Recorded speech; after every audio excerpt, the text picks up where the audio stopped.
Okay, let me turn this way so I can see you. Oh, hello. Ma chérie, my little gemstone. Okay, right, let's do it. Welcome to Nourished by Spinneys, our award-winning podcast where we promise to inspire you to eat well and live well. I'm Tiffany Eslick. And I'm Devina Devecha. We're continuing our chats with leading players in the food community, from farmers to foodies, as well as health and well-being experts. It's all about engaging conversations and fresh ideas. So, where are we off to today, Tiff? The gorgeous Anantara, the Palm Dubai Resort, with the very charming Will Goldfarb. He's an award-winning chef who started out in New York 35 years ago, and he's been running Room4Dessert in Bali for a decade now. That is very exciting. Weren't you just in Bali a few weeks ago? Literally, the day after I spoke to Will, I hopped on a flight to Bali, which meant that I wasn't able to get to his pop-up at the Anantara, sadly, and I didn't actually make it to his Room4Dessert in Bali either. Oh, that's really disappointing. I have been to Bali before, but I've got to go back and actually go to this restaurant. And I wish I had known about Room4Dessert at the time I did go, but it was a long time ago. So anyway, next time. So like you, I wish that I had known about Room4Dessert when I have visited Bali over the last 10 years, because it's been a few times. This time, I was actually at Como Shambhala retreat, doing not a detox, but a wellness path. So why I didn't go to Room4Dessert was because I didn't want to break the sort of purity that I was on of not eating any sugar, even though, as we'll learn soon enough that Will's desserts are perfectly fine to eat. Yeah. I have got to say, though, your pictures looked amazing from Bali. Whatever I saw on Instagram, I was like, oh my God, this looks beautiful. It was... How did you come back? Yeah, that was tough. And I mean, at one stage, the traffic was so bad, I thought I was going to miss my flights. And I was like, well, this is fine. This is fine. But, I've been fortunate enough to review quite a few wellness retreats in the past. And I must say that this one just... Bali has such a special presence anyway, but it was really meaningful, and I felt that everyone there really wanted me to heal, and was interested in like the kind of wellness that I wanted to do. So yeah, I want to try and go back every year if I can. And I think Will's restaurant is also kind of, that kind of place that does look at healing or traditions as well, right? Absolutely, yeah. So I probably could have snuck out of the retreat. So, I spoke to Will about how they're inspired by Bali traditional philosophies and doing everything sustainably and in harmony with nature. Yeah. And how they're using and adapting local ingredients in new ways. So, for example, the hero of one of the dishes they had here at the pop-up was fresh nutmeg. We cook it kind of like a quince, which, because it's a self-spicing fruit, we pressure cook it and we poach it, and then we slice it. But we also then dry the stones and the mace and use them separately. So we use the stones and again, fresh, if you've ever had like fresh dried nutmeg, like it's incredibly light and fluffy and flaky as opposed to like those rocks you get to make bechamel at home or polenta. And it really, that's an example where you could have cooked with nutmeg for your whole life, but the difference of cooking with nutmeg or picking it is those are just not similar things. Or nutmeg that's been dried in the sun, or if you, for example, if you dry it in a dehydrator, it dries super fast. So it keeps the size. It doesn't shrink as much, which means it's super flaky. So the texture is just incomparable. But we open it in the restaurant and crush it, and you can take the oil from the stone of the nutmeg, which is just like, there's nothing similar. There's just nothing that smells like that in the world that I've ever had. That's super special. It's so exciting that you can work with these like fresh ingredients, And I mean, chocolate, coffee, salt, sugar, these are all fresh ingredients for us. Like we don't get them in a bag. We just get them. If we get a chance to come back to the region, which we'd love to do, I think the key would be to be really, really getting a little deeper into the richness of products which are here.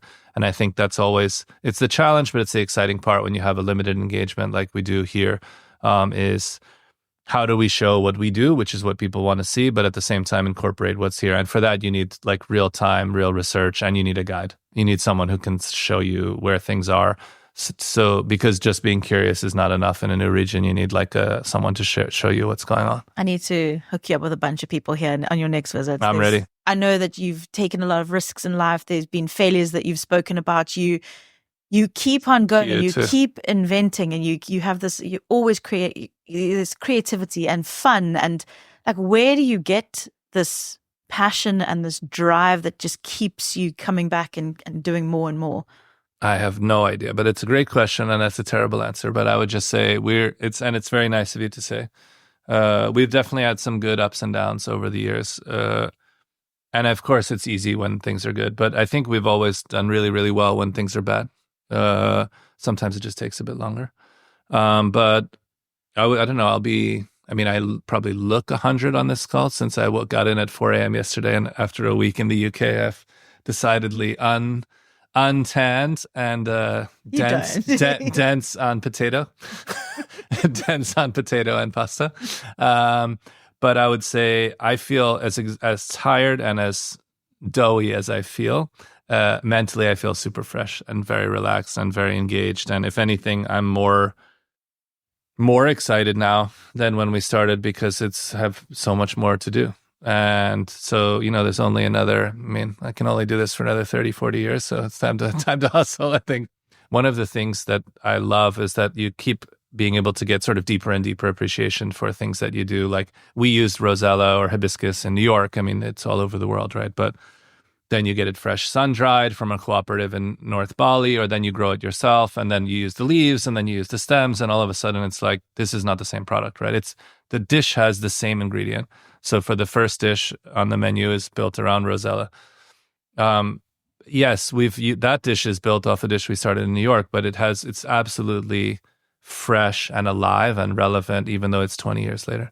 And that's because we're literally growing the product to make it. And that there's no exchange for that type of engagement with the product. It just makes everything come to life. And I don't know, I feel very motivated but not in a stressed out way. I feel like very relaxed and calm. Maybe not on the way to the meeting while I was on a buggy trying to send a text to organize the plates for this weekend, or the comms. But there's such an amazing team here. They've been so supportive in every way. But I just try to stay fresh, and I don't know, I get a lot of satisfaction from what we do, and it's very rewarding. I mean, we had a really good pandemic. It was a disaster. Economically, it was a disaster, but for everyone. And luckily for us, we were able to stay healthy and keep a lot of people healthy. So I don't know, it's nice to have some perspective of what's really important. And I don't have a good answer for you because it's not at some point it must have been a conscious choice, but I don't remember that point. There is a constant search for meaning, like trying to do something for a reason. I think that's always helpful as a guide. Then there's nothing ever tiring about that, right? There's always, like, if you feel bored, it's like it's probably you. You know what I mean? Yeah. Like it's not the world, right? The world is a disaster, or it's beautiful, or whatever it is. But for us, it's like I love to show up every day and do my job, whatever that is. And I really enjoy serving things that we've served over the last 20 years. We're serving our greatest hits, but I also love to make new things all the time. We change our menu twice a year in Bali, so it's 30 new dishes a year. It's one of the reasons we started doing our greatest hits, because it's now 10 years in Bali. We celebrated 10 years last year. Congratulations. Thank you. And next year makes 20 since we opened in New York. So it's a lot of life there in those plates. And we since we change every 6 months, we never get a chance to share our, I hate this term hits, but it is what it is, things that people like. So we said, you know what, it's been 10 years. Maybe we should repeat like the dishes that everybody loved that we only served once and took off the menu. It seemed a bit vain. So yeah, I don't know. I love being in restaurants. I've been in restaurants for 35 years. I love being in service. I love working with the kids in the kitchen, and I love teaching and sharing. And it's really important. I don't know. I feel very fresh, and I don't feel like we've even started really doing anything. I mean, I'm proud of what we've done. I think we've had a good run, and I think we've done a lot. But I think in some ways we haven't even started. That is a really nerdy level of breaking down and using a single spice like nutmeg. He calls their approach nerdy, actually. And I mean, I don't think it's nerdy. I think it's perfect. Yeah, and I think it, often comes down to someone who's been in the restaurant business for so long. He's been in the restaurant business for 35 years. But yeah, it's not often we get to speak to someone like that. So it was amazing. Yeah. And, Will's been in Bali for a decade now with Room for Dessert, which has since expanded beyond its original dessert spot. There's also a takeaway donut shop called the Powder Room and an academy, which is in its 4th year. And a friend of mine who was at cooking school with me in Ireland recently attended that. So I was looking at all his photos and I now want to go to the academy too. During pandemic, we did a food forest project, which is still going. 21. Then 22, we started the refurb of the building next door. We're very big on restoring existing buildings. So like the most sustainable building is one that already exists, is kind of like a big thing for us. We have 3 nurseries now. We did a Miyawaki forest project in the restaurant grounds, which is a Japanese forestry method, which is exceptional sort of agroforestry, regenerative, the usual fancy buzzwords I'm sure everybody has. And I'm sure planting trees in the desert is always a good story. And in 23, we opened the Powder Room, which is our takeaway that we want to do. That's such a great name. Yeah. And then we got the guest house 2 doors down the other way. So now we're like, you can, sleep with us and dine, breakfast, farm, and then classes. So we've grown the academy quite a bit since 22. So now those type of classes, which we started in 21, we've done now. We just had like 24 students the last 2 weeks. So this idea of like not just a circular economy and circular ecosystem, but like literally one village, one street, one experience is kind of what we like to talk about, where you stay with us, eat, have breakfast, do a class, and it's more an experiential, conscious hospitality experience. Oh my gosh, sounds dreamy. So, but in general, in terms of, because I'm very bad at staying on message, so anything that narrows the thread to like, we are all one, everything is one and one experience, that's really strong for us. And then usually we talk about restoring community through food, healing, through medicinal plants. Yeah. And then sort of our interpretation of plant life. So with the academy, like can anyone go, or are you attracting like chefs to come? Or... So we designed it so anyone could come. Of course, that's always it's always risky when you say anyone can come, because then anyone does. So what we found, which is really nice, is we've had a range from home cooks to 3 Michelin star pastry chefs and everyone in between. We've found high comfort at all levels. So if I'm being honest, if you're a 3 Michelin star pastry chef, it might be a little bit slow, not lacking of information, but just not a rhythm. But again, it is a class setting as opposed to a restaurant setting. And if you have never cooked before, it's a lot of material and it's like a proper day. It's 8 hours of cooking, which it takes a certain conditioning to do that in Bali. It's 40 degrees. And that's intense. Yeah. So, but I would just say, and then our sort of, I would say the like where it really seems to hit the sweet spot is like an advanced beginner / amateur, has studied or cooked a lot, but that seems to be doing really well. But again, the mix has been so broad. And we've found, because we pair everyone up, I demo in the mornings and then it's hands-on in the afternoon. But we also do classes, like we did a forest building retreat, which is fantastic, which of course is, any level is fine. We do a lot of sustainability workshops. We do individual workshops. But for like a 2-week to 1 month class, I would say some background is helpful. But again, the material is so clear. The guys have put it together so well. The book that we give students each week is like bigger than our published cookbook. So it's just like, it's massive. And in fact, I shouldn't speak about it, but we'd love to be telling the stories of the academy more directly, because it seems to be a format that's really working. And we love to share what we do. We are always big on sharing, and that's sort of part of what we believe in, whether it's to our team or to the community, etc. So with regards to information as well, we love to share, and the classes have been a really, really great way of doing that. It's been a highlight. We just finished the last one that we finished last week was really exceptional. Okay. Is it difficult to get into? So do you have a long waiting list, or can I sign up like today? You are very important, and you can sign up right now. And I would just say we're going to publish the dates for next year. The sooner the better. We did have to turn some people away or hope to invite them back next year because we were quite full. We try to keep it at 12 because more than 12 hands-on is quite a lot. But I think we could probably go as high as 20 moving forward. But it's super intimate. I'm cooking in the mornings for the pastry classes. I'm cooking in the mornings, and it's hands-on in the afternoons.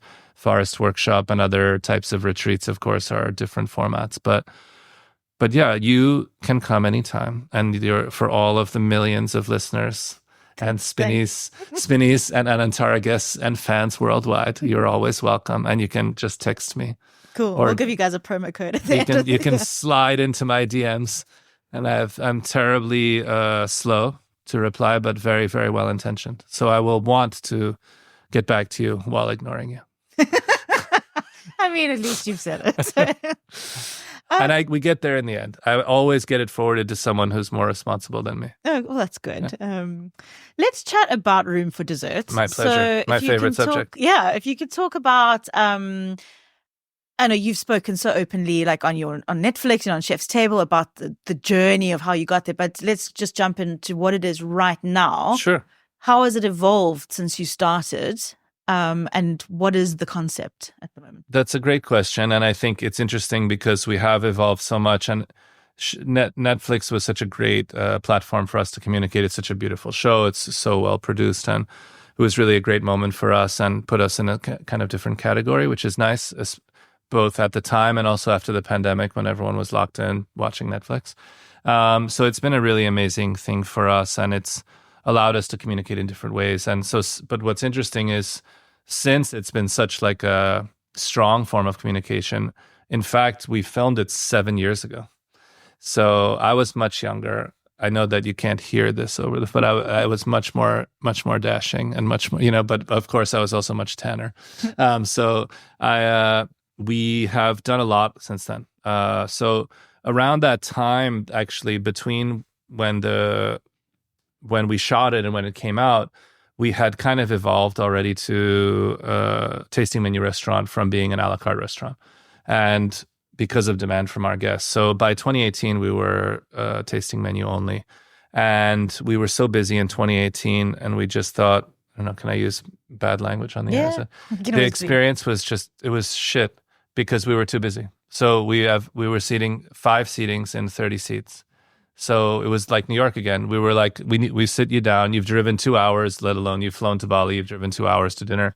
We sit you down and then we say, okay, well, we need your chair in 1 hour 20. I mean, this is ridiculous. So either we just like wrap it up, like, I don't know if it's The Rock or, like you flick the keys and the building explodes behind you and then you all walk away into the sunset. Or we said, it does seem a bit vain to like close right when everyone thinks it's great.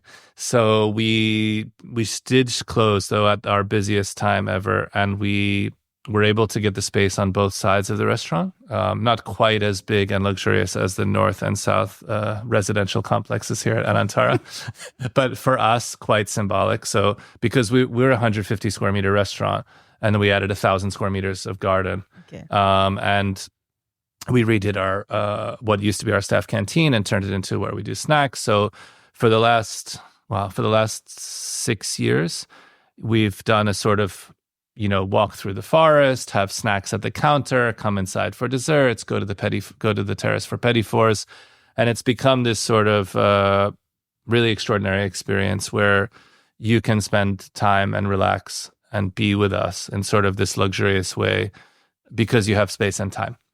So that's a very different experience to how we started. It's a very different experience to how we started in New York.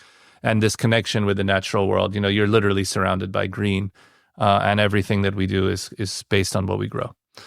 So that foundation really has set us on a totally different trajectory and evolution point. So whether that's 2.0 or 3.0, I never really know. And that kind of marked our 2019. And of course, we said, oh, this worked so well, let's do it again. So we shut January 2020. And of course, you'll know what day we opened, March 18th, 2020. So we were open for 2 days in 2020 before the pandemic started. In fact, we never closed. We stayed open the whole time. Airport internationally in Bali was closed from March 2020 to May 2022. So 26 months, no international tourists in Bali. So we had to sort of roll up our sleeves and get to work. We didn't what is it called? Furlough. Yeah, we didn't furlough anyone. We just kept our whole staff on. So we needed to keep things for them to do. So we did a new garden project in the back, about 2,000 square meters again, that we planted for aromatic plants. We started cooking for the staff. We started cooking for the community. We gave away, 50,000 or 100,000 meals. We did a pop-up deli. We did parties every Friday. That kind of kept our team going. And we started working on our our classes because everybody wanted online classes during the pandemic. But we'd wanted to do classes for years. And I've always had this, my wife, as usual, has always been right. And she'd been trying to get me to do online classes, practically since we met, but which is 25 years. Wow. So the Academy has really taken a life of its own. And I think long-term, we're such a place that's built around sharing and community that the Academy just seems like a real defining moment for us. So 2022, we restored one youth hostel and turned it into a candy shop, which is a powder room. We opened in 2023, which is our healthy-ish candy, donuts, soft serve, natural wines, pre-batch cocktails. That's like the perfect mix. It is the donuts and natural wine. I think it is the perfect mix. I share your feelings. Yeah. So we that's something we always wanted to do, something that was the two things that Room4Dessert is absolutely not is like scalable and like it's just the opposite of what it is, right? There's nothing takeaway. And there's nothing that you want to be copied, right? Because you want every experience to be customized to you personally. So we wanted something that we could do a lot of and that people could take with them. And so, but with our DNA. So Powder Room is really that. And who knows, maybe in the desert, we could do a little Room4Dessert universe. Yes, please bring your universe here. We're ready. We're ready. I think Dubai would be amazing. My wife grew up here. I haven't been to Dubai. I was in Abu Dhabi a couple of years ago. I find a lot of love in the region, and it's just such a fascinating place for food and culture. In the meantime, a guest house that we were trying to get for about 9 years came up in 2022. So we renovated it in 2023. Again, it was another building that was falling apart after the pandemic. So we restored it and we kind of turned it into, it's Bali, but it's our Bali. So it's a little bit Riviera, a little bit Shelter Island, which is where my wife and I went on our honeymoon. And all of the these, name of the Shelter Island. All of these places are, Shelter Island is 100 meters north of the restaurant, like 50 meters from the North Garden. Powder Room is 50 meters from the restaurant, 6 meters from the South Garden. And then we have our food forest in the back, our new Miyawaki forest, which replaced our first medicinal plants garden. So basically we have this amazing family universe where you can stay with us, dine with us, breakfast with us, learn with us, and kind of this full, whether it's a day or a week or a month or your whole life, like as a retreat or a way of life, we just wanted to share what we do in a way that makes it really accessible and kind of shows what we care about. So that's a very long way to describe how the restaurant has evolved. Yeah, but look at it's amazing what you've done, Experience-wise at Room4Dessert, that sort of shift in 2018, 2019 has been given us this really like awareness of space and time being the real luxuries. So Room4Dessert, 2 to 3 hours, Powder Room, 5 minutes, Shelter Island, can people stay with us for a week, 2 weeks, a month? The Academy, again, is with our alumni is really a way of life. But in terms of our commitment to the community and what we're growing, that's forever. So Miyawaki Forest, that's a project it's a Japanese forest design that's using native species. So surveyed from around the restaurant. And that's designed to return the land to native, like session forest within 10 years, which is like extraordinary. So there's a Indian advocate named Shubhendu Sharma who follows this principles of Miyawaki forest making, is probably the leading exponent currently. He did a retreat with us as well. And someone that my wife's been following. So we put in this sort of, in 80 square meters, you plant super dense, so 330 trees, 4 per square meter, which is like incredibly crowded. You can even imagine just visualizing it. That sounds crowded. And then so they compete for sun and they shoot straight up. So in 18 months, we've seen more than 5 meters of growth, which is just, Bali's like exceptionally fertile. 2 meters a year is good. And that for anywhere else in the world, that would be considered stratospheric. And this is 2.5 times that.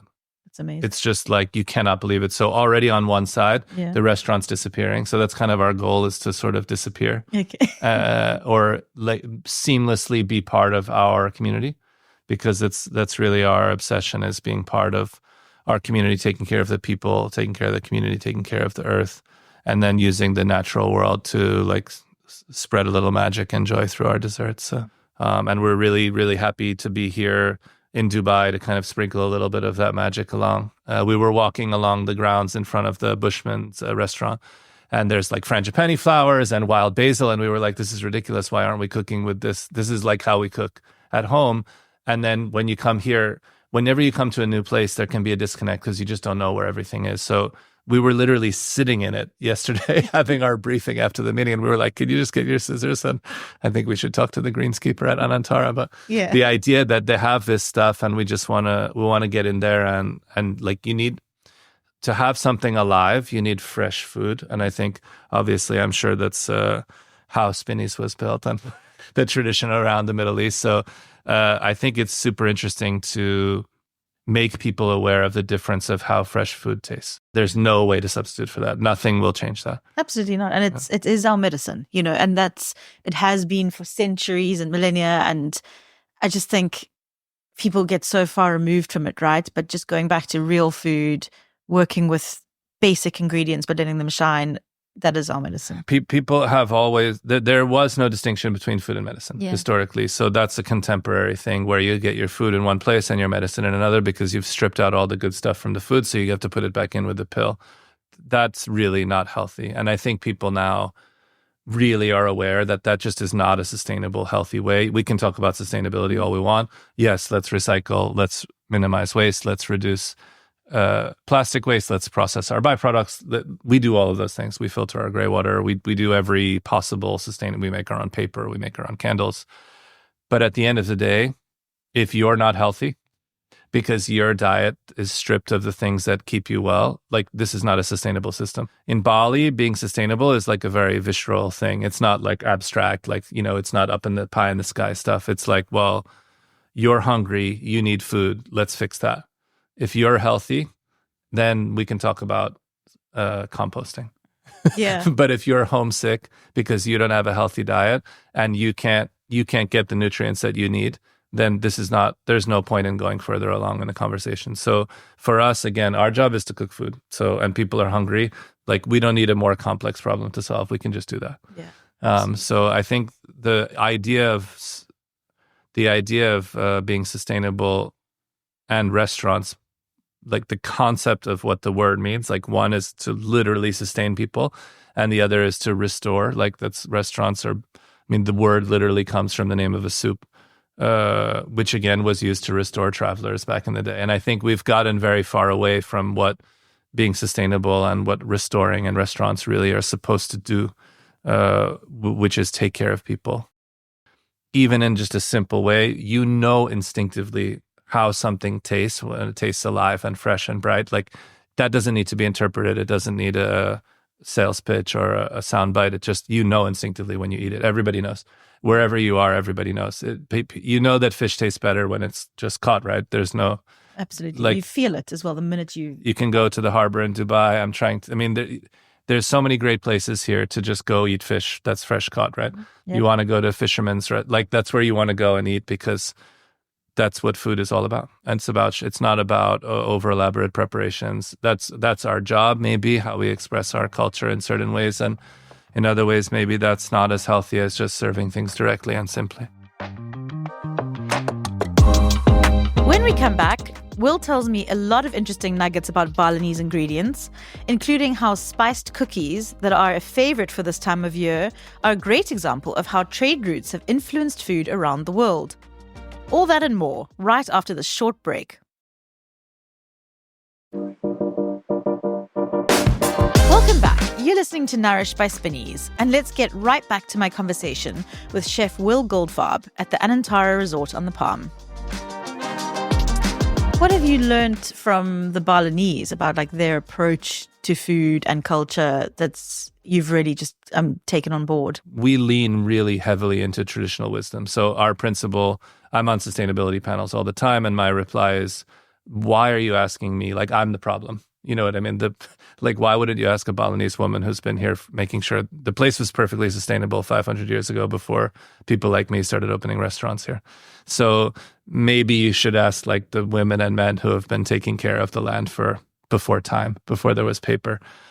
So I'm huge on not appropriating this and selling it as our own, but saying, no, this is really good. We want to celebrate this. If you like it, you should go to the source, which is not us, right? I can't be the voice for Bali, but I can be a champion. I can celebrate it.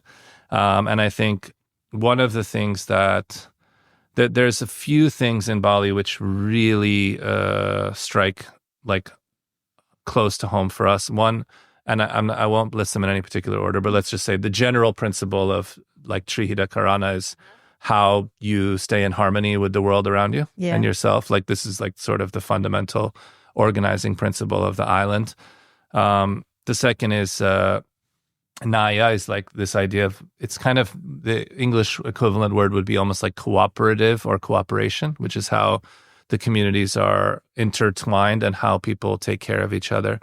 And the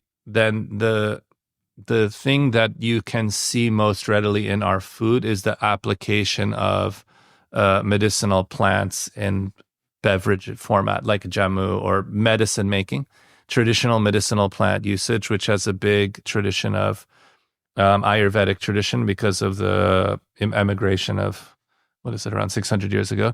So you see this like very specific, it's definitely animist Bali variation of Hinduism. And I'm absolutely not a religious scholar. So if I say something wrong, you can either edit or just tell me I'm wrong.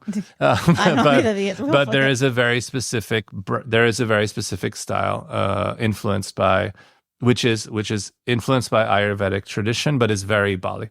So like jamu, which technically is a Javanese word, the Balinese word is more like lolo, is a morning beverage, which is like not considered a medicine. It's just part of your life, right? Like you wake up and have, I don't know. So turmeric for me, like we grow a lot of turmeric. We use turmeric leaves. We drink a lot of turmeric, tamarind, and ginger, pepper, all of these different things, which are local, sustainable, either grown or, more importantly, in Balinese tradition, they are ethically foraged, because the traditional agriculture there, and this is one last thing that I'll come to in a moment, but the jamu/lolo tradition of there is no distinction between food and medicine. Something is either good for you or not good for you, as like fundamental to what you put in your body. That's everything we do is built around that. So those three traditions, from how people feel in harmony, how communities cooperate, and how food and medicine are indistinguishable, those are 100% traditional wisdom, direct from Balinese, that inform everything that we do. Yeah. So those are like literally guiding principles for us, core values that we celebrate and we want to refer people to in order to help to preserve those. Thank you. Sorry, I feel like I'm chatting over It's fabulous, and I just think like the way you've spoken about Bali. I mean, I've been lucky to go a few times, and you just feel that balance the minute you land there, and it feels like I always say to people, it's like there's ritual that's alive in the air. 100%. And when you leave, you're just like, oh my gosh, I think I'm going to mess up my balance as soon as I get into, real life. I don't know, and it's real life there, but there's just something that's so magical about that island. It's been that way forever, right? And everyone said it's too touristy for 200 years. I mean, I think the Dutch said it in the 1890s, and the Spanish said it in the 1930s, and then the Americans and Japanese said it in the 1950s. Australians said it in the 1980s. And Americans said it again in the 2000s after Eat, Pray, Love. And yeah, I mean, there's a great book from Covarrubias, who's a Spanish artist, painter, who was there in the 20s. And he was like, oh my God, it's so touristy. There's horses everywhere. You can't get down the street with all the horse traffic. You can't even, all these shops. And I mean, it's like this idea that was intolerably tourist back 100 years ago. Imagine if you saw it now. Well, listen, it's a special place. Everyone who goes there knows when it gets its hooks in you. And I'm sure that Dubai, Middle East region, there's so many amazing communities and so many areas in the world that have this kind of special feel and special tradition, that are indescribable. There's no, and thankfully indescribable, otherwise they'd be, and that remain special. And I think that the key is, whether it's an island or whether I always feel like it's just everything together, right? Bali's a special place, and we just want to remember what makes it a special place and not try to make it into something that's the same as everywhere else. I think Anantara, even for example, does a great job of like having this authenticity to tradition and heritage in the products, in the presentation, whether it's architectural styles or this idea of community, even having low slung buildings, which has sort of become not current anymore in Dubai. Everything's so tall. Yeah. But it is funny. But when you walk,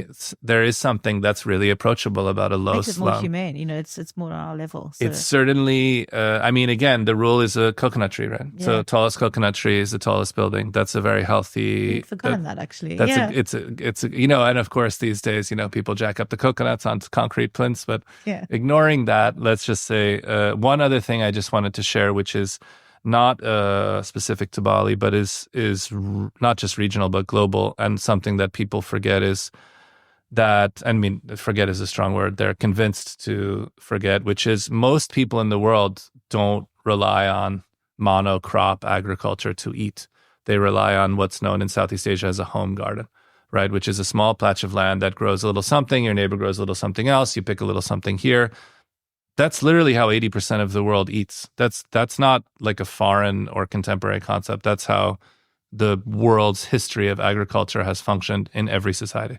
So that's a very Balinese way, but it's certainly not exclusively a Balinese way. It's global. And that approach where you grow a bit, you pick a bit, you find a bit, or you share a bit, that's a very, very healthy, sustainable way to process anything.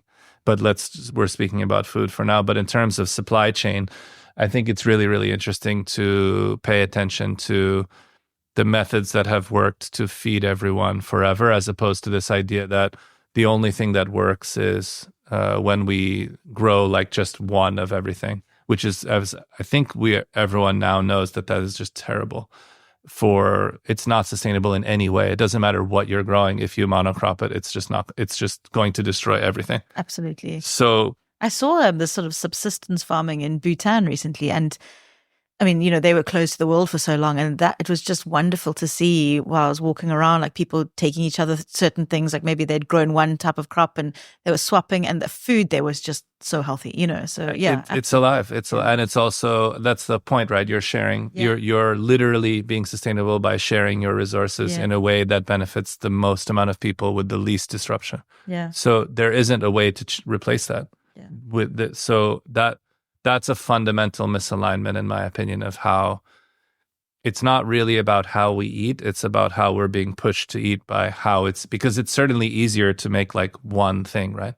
But it's much, much, much worse. Yeah. And it's going to get even worse. So I think, ironically, that it will revert organically to that way because the other system will collapse. Yeah. Which what you saw during the pandemic was, if you need grain from X and it has to go to Y and it can't go, then what happens? Everybody stops eating. It doesn't make any sense. Yeah. But I think that lesson doesn't seem to have caught on yet. But I think more and more, and I'm not like a pessimist or a doomsayer or anything, but I think those disruptions over time will just make it irrelevant, my opinion on the subject. You will just have to eat what's near you because there won't be a better option.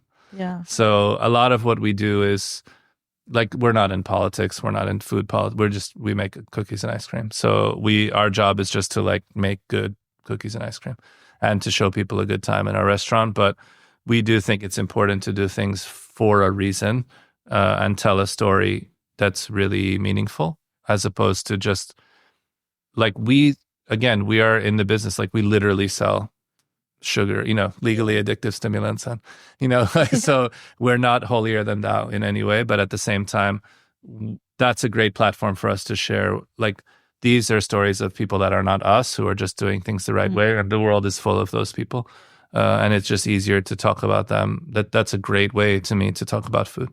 Very healthy. Your cookies and your ice cream, you have such a strong health focus to it. So I remember when you spoke at 50 Best here, and you told us that you spent about a year trying to make meringue with coconut sugar that found in Bali, right? Yeah. What are maybe just a couple of the other interesting ingredients that you've found and worked with in Bali that you have gone through a process of using and trying to experiment with? And does everything take like a year, or have you been able to speed up processes? I think I would just say and this not to be too technical or nerdy, but we are pretty nerdy in Room for Dessert.